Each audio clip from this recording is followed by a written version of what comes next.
Hi everyone, मैं प्रीति तिवारी आपके अपने चैनल में सभी शिक्षक साथियों का हार्दिक स्वागत करती हूँ।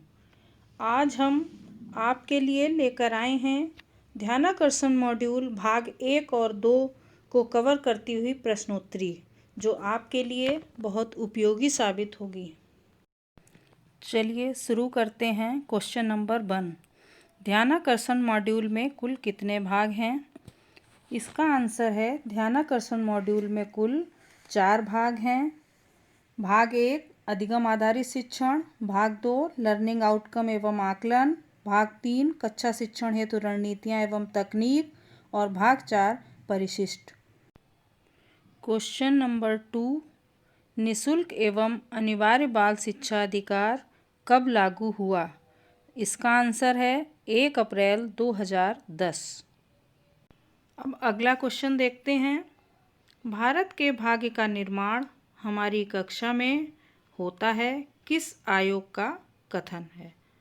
तो दोस्तों, ये कथन कोठारी आयोग का है। 1964 से 66 में कोठारी आयोग गठित हुआ था, उसी का ये कथन है। आगे बढ़ते हुए देखते हैं इस प्रश्न को। हमारी कक्षाओं में अध्ययनरत बच्चों की अधिगम संप्राप्ति का स्तर अपेक्षा अनुरूप नहीं है, ये कथन किस शोध पर आधारित है? इसका आंसर है NAS यानी नेशनल अचीवमेंट सर्वे। अब आगे बढ़ते हैं और अगला प्रश्न देखते हैं। वर्तमान शिक्षा व्यवस्था में किस चीज़ को अंगीकृत करके 100% गुणवत्तापूर्ण शिक्षा के लक्ष्य को प्राप्त किया जा सकता है? इसका आंसर है ध्यानाकर्षण तकनीकों को। अगला प्रश्न देखते हैं। ध्यानाकर्षण मॉड्यूल किस कक्षा के बच्चों के लर्निंग आउटकम्स की संप्राप्ति दर को अपेक्षा अनुरूप लाने में शिक्षकों के लिए मददगार होगा? तो इसका आंसर है कक्षा 3 से 8 तक के बच्चों के लिए। अगला क्वेश्चन देखते हैं। बच्चों द्वारा कक्षा अनुरूप अधिगम स्तर न प्राप्त कर पाने के मुख्य कारण क्या हैं? तो साथियों, बच्चों द्वारा कक्षा अनुरूप अधिगम स्तर न प्राप्त कर पाने के मुख्य कारण हैं माता पिता की शैक्षिक स्थिति, अध्यापकों का कठोर व्यवहार, ज्ञानेंद्रियों में आंशिक विकार और कलहपूर्ण पारिवारिक वातावरण। अगला क्वेश्चन, सामान्य कक्षा शिक्षण किस से शुरू होता है? तो साथियों, सामान्य कक्षा शिक्षण चाक और टाक से शुरू होता है। अब अगला क्वेश्चन देखते हैं। लर्निंग आउटकम क्या है? तो दोस्तों, लर्निंग आउटकम एक परिणाम आधारित लक्ष्य है। अगला क्वेश्चन देखते हैं। लर्निंग गैप क्या है? तो दोस्तों, लर्निंग गैप वास्तविक अधिगम स्तर तथा कक्षानुरूप अपेक्षित अधिगम स्तर के अंतर को कहते हैं कि बच्चे का वास्तविक अधिगम स्तर क्या है और कक्षा के अनुरूप उसका अधिगम स्तर क्या होना चाहिए। इसमें जो अंतर होता है वही लर्निंग गैप कहलाता है। अब अगला क्वेश्चन देखते हैं। आरंभिक परीक्षण के लिए कक्षा 6 से 8 तक बच्चों का आकलन प्रपत्र कितने अंकों का होगा? तो इस क्वेश्चन का आंसर आरंभिक परीक्षण के लिए कक्षा 6 से 8 तक के बच्चों का आकलन प्रपत्र 75 मार्क्स यानी 75 नंबर का होगा। अब अगला क्वेश्चन देखते हैं। प्रारंभिक परीक्षण के लिए कक्षा 3 से 5 तक के बच्चों का आकलन प्रपत्र कितने अंकों का होगा? तो कक्षा 3 से 5 तक के बच्चों के लिए आकलन प्रपत्र का पूर्णांक 45 अंक होगा। अब अगला क्वेश्चन देखते हैं। आरंभिक परीक्षण के लिए कक्षा 3 से 8 तक के बच्चों के आकलन प्रपत्र का प्रत्येक प्रश्न कितने अंक का होगा?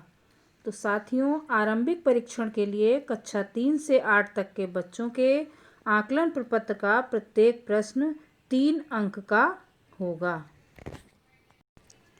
अगला क्वेश्चन, प्राथमिक तथा उच्च प्राथमिक स्तर पर कुल कितने समूहों का निर्धारण किया जाएगा?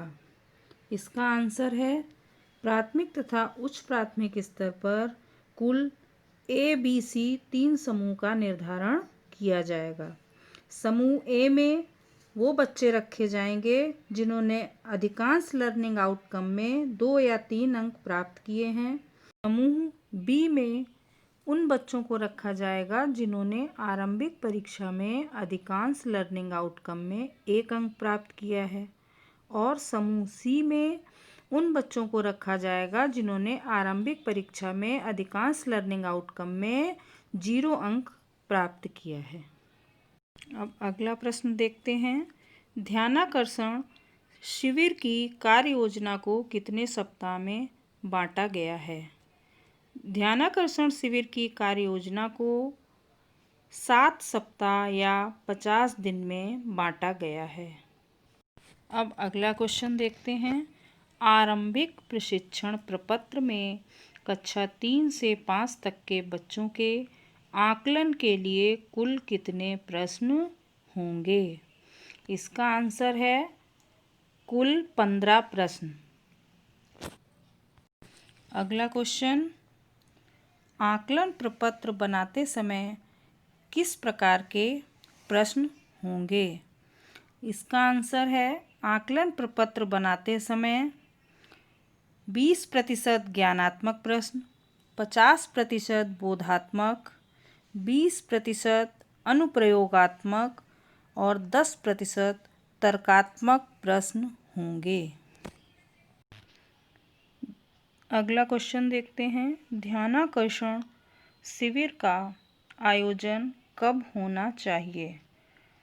तो ध्यानाकर्षण शिविर का आयोजन सत्र के प्रारंभ में अगले 50 कार्य दिवसों में होना चाहिए। अगला क्वेश्चन देखते हैं, ध्यानाकर्षण शिविर में किस समूह के बच्चे भाग लेंगे? तो समूह बी और सी के बच्चे ध्यानाकर्षण शिविर में भाग लेंगे। इसी के साथ ध्यानाकर्षण मॉड्यूल के भाग 1 और भाग 2 पर आधारित प्रश्नोत्तरी यहीं पर समाप्त होती है। आशा है आप लोगों को ये प्रश्नोत्तरी अच्छी लगी होगी। अगर आपको ये प्रश्नोत्तरी अच्छी लगी तो आप हमारे चैनल को सब्सक्राइब करें और बेल आइकन को प्रेस करें।